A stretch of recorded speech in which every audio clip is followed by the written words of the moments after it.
Welcome friends.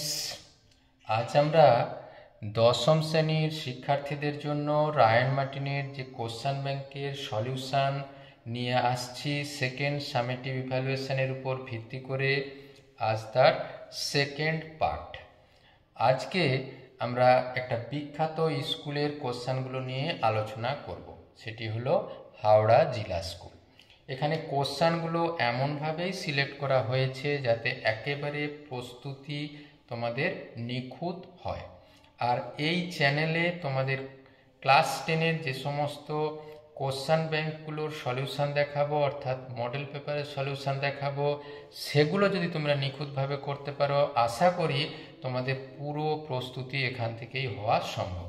তো প্রথমেই আছে একটি অংশীদারি ব্যবসায় এ ও বি দুজনের অংশীদারের মূলধনের অনুপাত 5:6, তাদের প্রাপ্ত লভ্যাংশের অনুপাত 3:2, তাদের মূলধন যে সময়ের জন্য ব্যবসায় নিয়োজিত ছিল তাদের অনুপাত কত। আমরা একেবারে ধরে নিচ্ছি কীরকম করে কাজটা করব। এ ও বি এর মূলধনের অনুপাত দেওয়া আছে।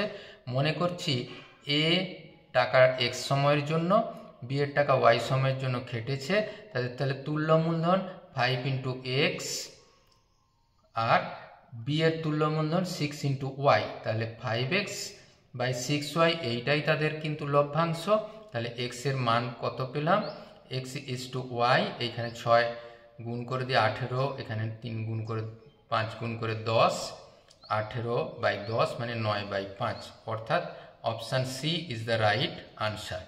এর প্রবলেম দেখো, a + b + c = 0 এবং ax² + bx + c = 0 সমীকরণের একটি বীজ হবে। আমরা কি করেছি? ax² + bx + c = 0। এখান থেকে দেখো এই জায়গা থেকে c এর মান বের করেছি -a - b, সেখানে বসিয়ে দিয়েছি। সবে মিলে দেখো এখানে a কমন নিলে x² - 1, এখানে b কমন নিলে x - 1। এক্ষেত্রে দেখো আমরা x - 1 কমন নিলে তাহলে a ইন্টু এখানে থাকবে দেখো x + 1, আর এখান থেকে b। x - 1 সমান যখন 0 করব তাহলে একটি বীজ পাওয়া গেল 1। এক্ষেত্রেও দেখো সরাসরি যদি আমরা এই সমীকরণে 1 বসিয়ে দেই তাহলে দেখো a × 1² + b × 1 + c = 0, অর্থাৎ a + b + c = 0, অর্থাৎ আমাদের option B is the right answer. পরে দেখো এই সমীকরণে ভেদ ধ্রুবক তিনটির সমষ্টি। আমরা ভেদ তুলে দিয়ে ভেদ ধ্রুবক প্রথমটা লিখেছি k1, পরেরটা k2, পরেরটা k3। k1 এর মান বের করেছি যে xy - zx, এখানে yz - xy। k3 এর মান বের করেছি xz - y, সবগুলো যোগ করে দেখো 0 পাওয়া গেছে, অর্থাৎ ভেদ ধ্রুবক তিনটির সমষ্টি 0, অর্থাৎ option A is the right answer. পরের প্রবলেম দেখো, একটি বৃত্তের কেন্দ্র থেকে 7 সেমি দূরে অবস্থিত একটি বিন্দু থেকে বৃত্তের স্পর্শকের দূরত্ব 2√6 হলে বৃত্তের ব্যাসার্ধ। এই ধরনের প্রবলেম আগেও করেছি। তাহলে আমাদের ওপির মান হচ্ছে 7 সেমি, পি এর মান 2√6 সেমি। তাহলে আমরা জানি এইটা যেহেতু আমাদের লম্ব, স্পর্শক আর স্পর্শবিন্দুগামী ব্যাসার্ধ পরস্পর লম্ব, তাহলে পিথাগোরাসের সূত্র অনুসারে অতিভুজ স্কয়ার সমান লম্ব স্কয়ার ভূমি স্কয়ার। সেখানে ও স্কয়ার এর মান কত পেয়েছি? ওপি স্কয়ার - পি স্কয়ার। ওপির মান দেখো 7 বসিয়ে দিয়েছি, 7 স্কয়ার 49, 2√6। পি এর মান ছিল সেটা বসিয়ে দিয়ে 24, অর্থাৎ 25, অর্থাৎ ও এর মান কত হবে? √25 মানে 5 সেমি, অর্থাৎ ব্যাসার্ধের দৈর্ঘ্য কত হবে? 5 সেমি। পরে দেখো আমাদের ত্রিভুজ এবিসি এর এবি দৈর্ঘ্য 6 সেমি, এক্স বিন্দুটি এবি বাহুর উপর অবস্থিত, এ এক্স 4 সেমি, এ এক্স 4 সেমি লেখা আছে। এক্স বিন্দুতে বিসি এর সমান্তরাল সরেখা এসিকে ওয়াই বিন্দুতে ছেদ করেছে। তাহলে এইগুলো নিশ্চিত বুঝতে পারছো এটা একটা আমাদের সদিশকোণী ত্রিভুজ। সদিশকোণী ত্রিভুজ হলে তার অনুরূপ বাহুর অনুপাত সমান হয়, অর্থাৎ ax/xb = ay/yc। সেক্ষেত্রে দেখো সব মানগুলো আমরা এই 4, 2 আর 2.5 বসিয়ে দিয়ে আমরা পেয়েছি ay এর মান 5 সেমি। তাহলে এসি হবে কত? এই ay + yc, ay এর মান 5 আর yc এর মান তো ছিল 2.5, সবে মিলে হয়েছে দেখো 7.5 সেমি, অর্থাৎ option B is the right answer. 6 problem দেখো, দুটি নিরেট অর্ধগোলকের আয়তন দেওয়া আছে, তার ভূমির ক্ষেত্রফল। প্রথমটা যদি ব্যাসার্ধ r1, দ্বিতীয়টা r2 হয়, তাহলে অর্ধগোলকের আয়তন হয় 2/3 πr3 আর 2/3 πr2 কিউব। সেখানে দেখো R1/R2 কিউ হয়েছে, দেখো এই 8/27টাকে লেখা গেছে 2/3 তার হোল কিউ, মানে R1/R2 সমান 2/3, এর হোল স্কোয়ার করে নিয়েছি, মানে 2/3 হোল স্কোয়ার মানে 4/9। আর দেখো ভূমির ক্ষেত্রফল হবে πr², মানে πr1 square by πr2 square, সবে মিলে দেখো 4/9, অর্থাৎ ভূমির ক্ষেত্রফলের অনুপাত 4:9, অর্থাৎ option D is the right answer. পরে দেখো একটি লম্ববৃত্তাকার শঙ্কুর ভূমির ব্যাস 8 সেমি, উচ্চতা 3 সেমি হলে সমগ্র তলের ক্ষেত্রফল। ব্যাস যদি 8 সেমি হয় তাহলে ব্যাসার্ধ হবে 4 সেমি, অর্ধেক, উচ্চতা 3 সেমি দেওয়া আছে, তির্যক উচ্চতা মানে এল স্কোয়ার সমান হয় এইচ স্কোয়ার প্লাস আর স্কোয়ার, মানে এল √এইচ স্কোয়ার প্লাস আর স্কোয়ার করে পেয়েছি 5 সেমি। আর সমগ্র তলের ক্ষেত্রফল হয় πr/l, এলের জায়গায় 5, πr², এখানে দেখো 20 পাই, এখানে দেখো 16 পাই, সবাই মিলে 36 পাই বর্গ সেমি, অর্থাৎ আমাদের option B is the right answer. আমরা 2 দাগের 1-এর প্রবলেম দেখো, x² minus of 2 plus b into x minus 12 সমান 0 সমীকরণে একটি বীজ -4 হলে বি এর মান। আমরা যেহেতু সমীকরণের বীজ -4, সেই -4টা সমীকরণে বসিয়ে দিয়েছি, কেন? বীজ সমীকরণকে সিদ্ধ করে। তাহলে -4-এর হোল স্কোয়ার 16 পাওয়া গেছে, এখানে মাইনাস মাইনাস প্লাস হয়ে গেছে, সবে মিলে দেখো ক্যালকুলেশন করে পেয়েছি 4b সমান -12, বি এর মান -12/4 করে -3, অর্থাৎ বি এর মান হলো -3। সহজ প্রবলেম। পরে দেখো একটি বৃত্তের এবি ব্যাস এ ও বিন্দু ছাড়া অন্য একটি বিন্দু পি বিন্দুতে অঙ্কিত স্পর্শক বিএ কে টি বিন্দু, এই বিএ কে টি বিন্দুতে ছেদ করেছে। পিবিএ এই কোণটার মান দেওয়া আছে দেখো 30 ডিগ্রি। আমাদের হিসাব করতে হবে পিটিবি কোণের মান। এইটা যদি 30 ডিগ্রি হয়, এই কোণটাও 30 ডিগ্রি, কেন? এই দুটোই হচ্ছে ব্যাসার্ধ। আবার তাহলে এই কোণটার মান কত হবে? এটা বহিস্থ কোণ, পিবিও ত্রিভুজের ক্ষেত্রে এটা বহিস্থ কোণ অন্তস্থ বিপরীত কোণের মানের সমষ্টি সমান, অর্থাৎ পি ও এ কোণের মান হবে 30 ডিগ্রি প্লাস 30 ডিগ্রি করে 60 ডিগ্রি। এটা যদি 60 ডিগ্রি হয়, এইটা দেখো 90 ডিগ্রি কোণ, কেন? স্পর্শক আর স্পর্শবিন্দুগামী ব্যাসার্ধ পরস্পর সমকোণে অবস্থিত হয়, তাহলে এটা 90 ডিগ্রি, এটা 60 ডিগ্রি, তাহলে এই কোণটার মান কত? 180 ডিগ্রি থেকে 90 ডিগ্রি আর 60 ডিগ্রি বিয়োগ করলে যা হয় তাই। পরে দেখো একটি নিরেট অর্ধগোলকের সমগ্র তলের ক্ষেত্রফল এস, আয়তন ভি হলে এর মান। নিরেট অর্ধগোলকের ক্ষেত্রে যদি আমি ধরে নিচ্ছি ব্যাসার্ধ আর, নিরেট অর্ধগোলকের সমগ্র তলের ক্ষেত্রফল হয় 3πr², কারণ এইখানটা 2πr² আর এইটা হচ্ছে πr²। আয়তন তোমরা জানো নিশ্চয়ই 2/3πr3, সেটা ভি ধরে নিয়েছি। আচ্ছা, এস কিউব মানে 3πr² এর কিউব, সেটা 3 বার লিখে দিয়েছি। এখানে দেখো হোল স্কোয়ার মানে 2/3πr3, 2/3πr3 লিখেছি, সবে মিলে দেখো পাওয়া গেছে 4 2 4 3। এই দেখো 3 3 9 3 27, এখানে 9 3 3 9, আর এখানে 4 পড়ে আছে, এত পাই। প্রবলেম দেখো লম্ববৃত্তাকার শঙ্কুর পার্শ্বতলের ক্ষেত্রফল তার ভূমির ক্ষেত্রফলের √5 গুণ উচ্চতা ও ভূমির ব্যাসার্ধের অনুপাত।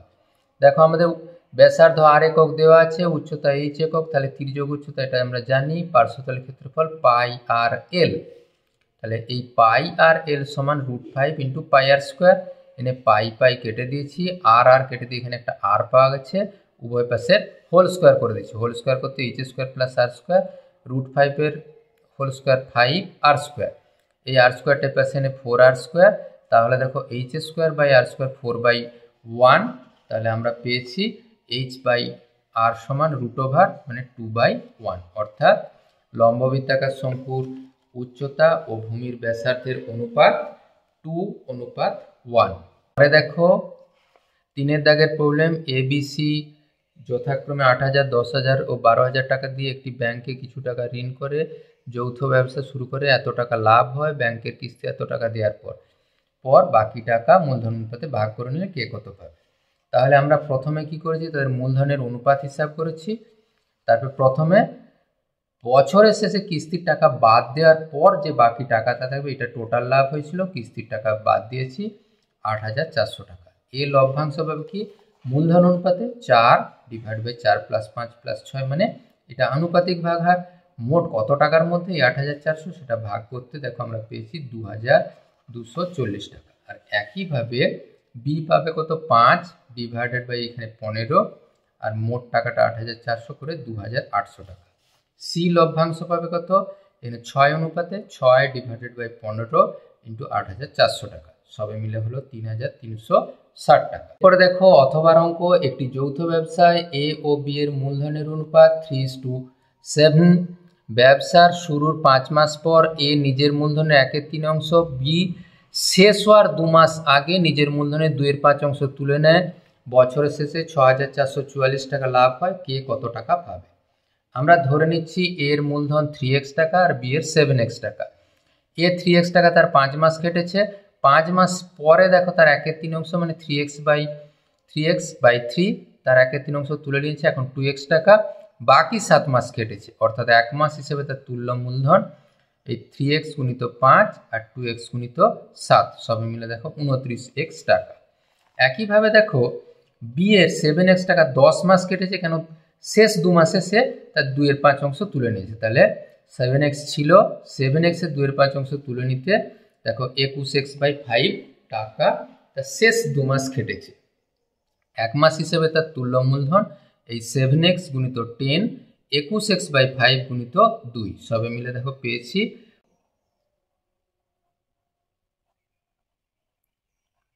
392x by 5। তাহলে এ আর বি এর মূলধনের অনুপাত করতে দেখো পেয়েছি, এখানে 5 দিয়ে গুণ করতে 145 অনুপাত 392। বছরের শেষে লাভ যদি 6,644 টাকা হয়, এর লভ্যাংশ কত হবে আনুপাতিক ভাগহার হিসাবে 145 ডিভাইড বাই 145 যোগ 392 করে 537। এইটা কাটাকুটি করতে 12 পাওয়া গেছে, গুণ করতে দেখো 1,740 টাকা। আর বি এর লভ্যাংশ পাবে এই 392 ডিভাইডেড বাই 537 গুণিত 6,640 টাকা, কাটাকুটি করে এটা 12, এটা গুণ করতে পেয়েছি 4,704 টাকা। দারুণ গুরুত্বপূর্ণ সমস্যা। দেখো সমাধান করো, b minus c x square plus c minus a into x plus a minus b. আমরা কি করেছি, এই b plus of c minus এটাকে লিখেছি minus of a minus b plus b minus c, যে প্লাস বি মাইনাস বি বাদ গেছে, সবে মিলে দেখো a minus c. A minus সিকে যদি মাইনাস দিয়ে গুণ করা হয় সি মাইনাস এ অর্থাৎ মিলে, তাহলে আমরা এ এক্স দিয়ে গুণ করেছি। এই রাশি আর এই রাশি থেকে b minus c into x common নিয়েছি, তাহলে এখান থেকে এক্স, এখান থেকে 1। এই দুটো রাশি থেকে দেখে এ মাইনাস বি কমন নিয়েছি, তাহলে এক্স মাইনাস 1, তাহলে এই এক্স মাইনাস 1টা কমন রাশি। এক্ষেত্রে দেখো b minus c into x minus of a minus b সমান 0। এখান থেকে দেখো তাহলে হয় এটা 0 হলে তাহলে এক্স এর মান পাওয়া গেল 1, আর এটা 0 হলে এক্স এর মান পাওয়া গেল a minus b by b minus c. পরের প্রবলেম দেখো, a varies b, b varies c হলে দেখাও a q b q plus b q c q plus c q a q varies a b c into a q plus b q plus c q. আমরা কি করে করেছি দেখো, আমরা সমস্ত রাশিটাকে এ varies as যখন বি করেছি ভেদ ধ্রুবক কে1 ধরেছি, বি ভ্যারিজেস সি করেছি যখন কে2 ভেদ ধ্রুবক ধরেছি। আবার এক্ষেত্রে বি এর জায়গায় কে2 সি বসিয়ে দিয়েছি, অর্থাৎ আবার কি কে1 কে2 জায়গায় আমরা কে3 বসিয়েছি, কেন কে1 কে2 সেটা মিলিয়েও একটা ধ্রুবক হবে। সমস্ত রাশিটাকে এ এর জায়গায় দেখো আমরা লিখেছি কে3 সি, বি এর জায়গায় কে2 সি, দেখো কে2 সি, আবার সি এর জায়গায় দেখো সি অমনি আছে, এর জায়গায় এ3 সি। সব রাশিটা বসিয়ে দেওয়ার ফলে দেখো আমাদের C Q R C Q মিলে C6 পাওয়া গেছে। এখানে দেখো কে3 কিউ কে2 কিউ পাওয়া গেল। এক্ষেত্রে দেখো শুধুমাত্র কে2 কিউ ছিল, এখানে কে3 কিউ ছিল। এক্ষেত্রে দেখো কে2 গুণিত কে3 ছিল, এখানে কে3 কিউ কে2 কিউ আর প্লাস 1। সম্পূর্ণ রাশিটা ধ্রুবক, মানে সবে মিলে হলো ধ্রুবক, অর্থাৎ আমরা সিদ্ধান্ত নিলাম a q plus b q, a q b q plus b q c q plus c q a q varies a b c into a q plus b q plus c q. প্রয়োগটা দেখো, ABCD ট্রাপিজিয়ামে AB সমান্তরাল DC, AB এর সমান্তরাল সরেখা DC AD ও বিসিকে x y বিন্দুতে ছেদ করেছে, প্রমাণ করতে হবে এরকম। আমরা দেখো কি করেছি, ট্রাপিজিয়ামটা যেমন ছিল এবি সমান্তরাল ডিসি করে নিয়েছি, এক্স বিন্দুতে ছেদ করেছে, বিসিকে ওয়াই বিন্দুতে ছেদ করেছে, আর অঙ্কন হিসাবে এসি যোগ করেছি। এ ডিসি ত্রিভুজ থেকে কি পাচ্ছি দেখো, ডিসি সমান্তরাল যেহেতু এক্স ওয়াই আমরা লিখতে পারি ডিসি সমান্তরাল এক্স জি, তাহলে থ্যালাসের উপপাদ্য অনুসারে আমরা লিখতে পারি ডিএক্স বাই এক্স এ সমান ডিসি সিজি বাই জি এ। একইভাবে এ বি সি ত্রিভুজ যখন পাবো তখনও ওই একইভাবে এ বি সমান্তরাল জি ওয়াই, সেক্ষেত্রে পাবো c y by y b সমান সিজি বাই জি এ। দুটোতেই দেখো জি সিজি বাই জি এ একই রাশি আমরা পেয়েছি, তাহলে আমরা লিখতে পারি ডিএক্স বাই এক্স এ সমান c y by y b. সেক্ষেত্রে দেখো আমরা অনুপাত করে লিখেছি ডিএক্স অনুপাত এক্স এ সমান সি ওয়াই অনুপাত ওয়াই বি।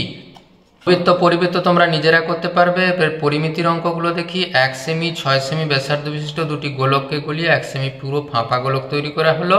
তার অন্তর্ব্যাস ও বহির্ব্যাস দৈর্ঘ্য আমাদের লিখতে হবে। তাহলে 1 সেমি যখন গোলক ছিল তার আয়তন 4/3 পাই আর কিউ, 6 সেমি যখন গোলক ছিল 4/3 পাই আর কিউ, আর এর জায়গায় 6। ফাঁপা গোলকের অন্তর ব্যাসার্ধ ধরছি এক্স, যেহেতু পুরো 1 সেমি, বহির্ব্যাসার্ধ এক্স প্লাস 1। তাহলে ফাঁপা গোলকের আয়তন 4/3 পাই এক্স প্লাস 1 এর কিউব মাইনাস 4/3 পাই এক্স কিউব, মানে এটা বহির্ব্যাসার্ধের কিউব মাইনাস অন্তর্ব্যাসার্ধের কিউব। সেই আয়তনটাই দেখো এই দুটো আয়তনের সমষ্টির সাথে সমান। সেক্ষেত্রে দেখো আমরা কি পেয়েছি, এই 4/3 পাই কেটে দিয়েছি, এ প্লাস বি তার whole q, a q 3a square b 3ab square আর প্লাস বি কিউ, আর এখান থেকে এক্স কিউ পুরো কাটা গেল, 1 কিউ 1, 6 কিউ 216। সবগুলোকে বাম পাশে আনতে দেখো হয়েছে 3x square plus 3x minus 216 equal to 0। 3 বাদ দিয়ে x square plus x minus 72 সমান 0, 8 9 72।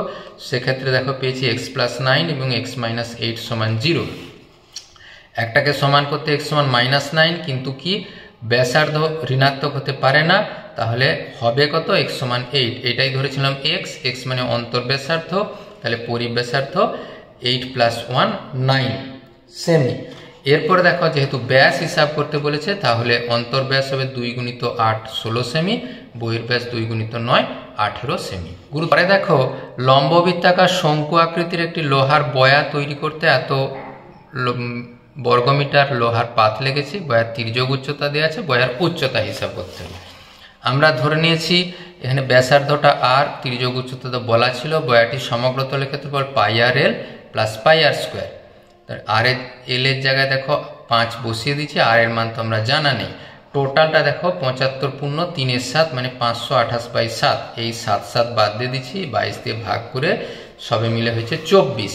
তাহলে পেয়েছি কত, আর স্কোয়ার প্লাস 5r মাইনাস 24 সমান 0।